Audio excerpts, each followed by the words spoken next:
I was not doing the best. I was trying to fill my void with everything but God. He's probably still in that oven. He's probably sitting at 350 right now. He's probably a slow cooker. God put people in my life that helped bring me back up. And I learned what my identity was and whose I was. I couldn't love someone else if I didn't love myself. I knew what I wanted. I knew my identity. I knew what I deserved. I knew what God had for me. I did not waste my time.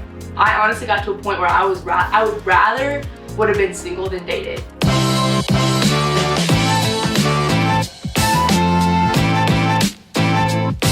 Right. Hello. Today we're going to be talking a little bit about me. I look a little bit rough right now, but this is just how you get me. Not everybody looks good all the time. God still loves me. But we're going to be talking about what I did in my single season and how I got to be the healthiest version of myself. So in the beginning of my single season, right after I had a breakup, I was not doing the best. I will admit I was trying to fill my void with everything but God. And I was seeking for attention like I have in my past from guys. And honestly, that just prolonged my single season. And it's not up to God to decide how long we're going to be single and how long we're going to be waiting for a future spouse. It's honestly up to us. Literally, it's up to us. How willing are we to surrender our life to God? Because when we don't do that, we're still baking. And if y'all are single and you feel like you're ready to date and you haven't met the one, you better be praying that your future husband is getting on the right path, because he's probably still baking. He's probably still in that oven. He's probably sitting at 350 right now. He's probably a slow cooker.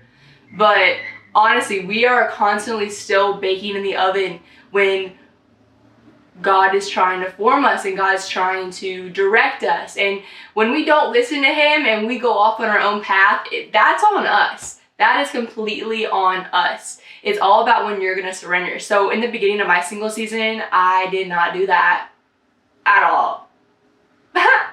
But thank you, Jesus, for his mercy and his grace. I just had a really big come to God moment. And it wasn't really like a moment. It was more of like a gradual process. I started getting yoked up with the right people in my church. I started getting more involved, and just the right people were filling my circle. And that's really where it started, is I stopped hanging out with the people that were a bad influence on me and kind of started hanging out with people that were a good influence, that were speaking scripture into my life, and also people who are really good examples, people who are in marriages and relationships that were just amazing mentors and examples of what I wanted. Because growing up, I didn't have the best household. I didn't live in a stable household. I didn't see how love was supposed to be, how marriage was supposed to be, how treating kids were supposed to be. So I grew up on this disordered view of marriage and relationships and love, and I didn't know what love was. I didn't know that it's a gift from God. I didn't know that God is love, and that's how a marriage stays strong. That's how a marriage stays together. It's God. And I wasn't doing that, and I didn't know that. I didn't believe that. So when I started getting yoked up with the right people that were helping me and encouraging me, I got to fully understand what it meant to be in a marriage, in a healthy marriage, and how to love other people. It's not us. It's literally God's strength and his love inside of us, because he lives in us and his Holy Spirit lives inside of us. So basically, I lost my whole entire identity. I didn't know who I was. That's why I was trying to go to all these things that fill my void. I didn't know who I was. I didn't know my identity in Christ. I didn't love myself. I didn't even accept God's love for me. And that's where it really started. I had to go back to the roots, and I had to literally shut everyone out except for God and just get back to me and God, and taking those lies that the enemy put in my head and slowly breaking them apart. My first devotional ever was, it was breaking off the enemy's lies. So literally that was my first devotional ever last year. And it was just a slow process of understanding that the enemy tries to deceive us. He tries to push us down to a point where we can't get back up again. And that's his goal. But the thing is, God can get us out of anywhere. He can get us from a black hole. He can get us from a basement door that has been locked 10 times. I don't even know, I'm just making stuff up, but he can literally get us from our deepest and darkest places, and that's where he pulls us up. We get in this pit and he's just like, okay, come on, you got to surrender to me and we'll get back going, we'll get back up here, and we'll work on this together. The enemy just wants to shove you down and shove you down, and that's where I was until God put people in my life that helped bring me back up. And I learned what my identity was and whose I was. I wasn't my exes. I wasn't the people who abused me. I wasn't my parents who had divorces multiple times throughout my life and had abuse in the household. That's not me. That's not me. That's everyone else but me. So God had to mold me and change my mind and my thinking of, I am enough. I'm enough and I am loved, and God has someone out there for me that will love me that will love who I am. So it all started with me understanding that I am loved, I am enough, and I had to love myself because I couldn't love someone else if I didn't love myself. You can't love someone else if you don't love yourself and you don't understand God's love for you, because God is love. You can't love somebody if you don't have God in it, because He is love. So I did that. I got yoked up with the right community, and I did things that I've never done before. I literally I did not care about guys at all. Literally, God took that desire away from me so I could focus on myself. I picked up the banjo, I traveled all the time, I saw my friends, I hung out with I had true girlfriends, like a group of them that we didn't hang out with guys. It wasn't about guys. We didn't go out. I stopped going out. I stopped drinking all the time. I stopped doing drugs.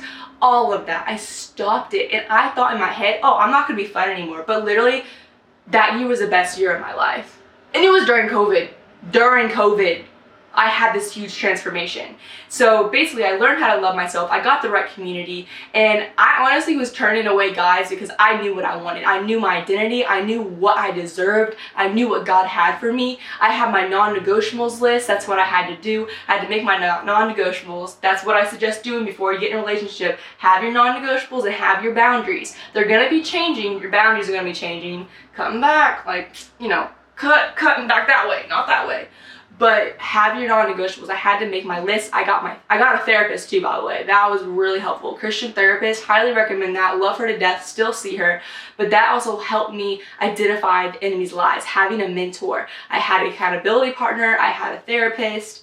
And it was so good to have people. People. Good people, Christian people. So important. So I had that, and I had my non-negotiables. But the thing was, it was so easy to turn guys away because I knew what God had for me, and I knew what I was looking for. And that's where we have to get to a point where we know what we're looking for. We're not ready to date if we don't know what we're looking for, and we're just like, oh, I'll go on this date, I'll go on this date, oh yeah, sure, I don't know. You have to know what you want, you have to know what you deserve, and you have to know what God has for you and the purpose He has in your life, because I'm just saying this, I did not waste my time. I did not waste my time. I honestly got to a point where I would rather would have been single than dated, and that was like most of the year. I did not want to date. I didn't care. I was loving me time, and that's okay to be selfish with that. You and God time. It was me and God, and that's it. I started my 1-year devotional, like my 1-year Bible, and I'm still working on that. I'm almost done in 3 months, by the way, but it is crazy what God can do. Like, if you feel like you're filling these voids with other things other than God, you guys gotta pray that God takes those away, that He breaks off those chains, because He will. He did it for me. And what was amazing was I had that community, I had my mentors, I had my non-negotiables, and I was just running for God, and I was living life. I was so happy. I didn't need somebody. And that's when, like, looking back on it now, that's when I knew I was ready for a relationship, because I wasn't looking. I wasn't constantly looking, and I wasn't trying to fill a void that only God could fill with a man. And that's the thing, that don't do that. That's so unfair to your future husband, or that's so unfair to guys in general to do that, because no one can fill that void but God. And that's what you need to do. You want to be filled with God, because He will be able to direct you in the right direction. And so basically, a long time went by, and I was just so content with where I'm at. I literally met my current boyfriend now, and on the first date, I literally told him how it was. I said, this is what I'm not gonna do, this is what I'm gonna do, and this is my non-negotiables, and if you ain't down with that, then we ain't even having a second date. Straight up told him this. And he said, okay. And I was like, we'll see. But I ain't gonna spend all my time with you. I got things I need to do. I ain't gonna be wasting my time. That same night I prayed. I said, God, if he is not in your plan for me, you better tell me now.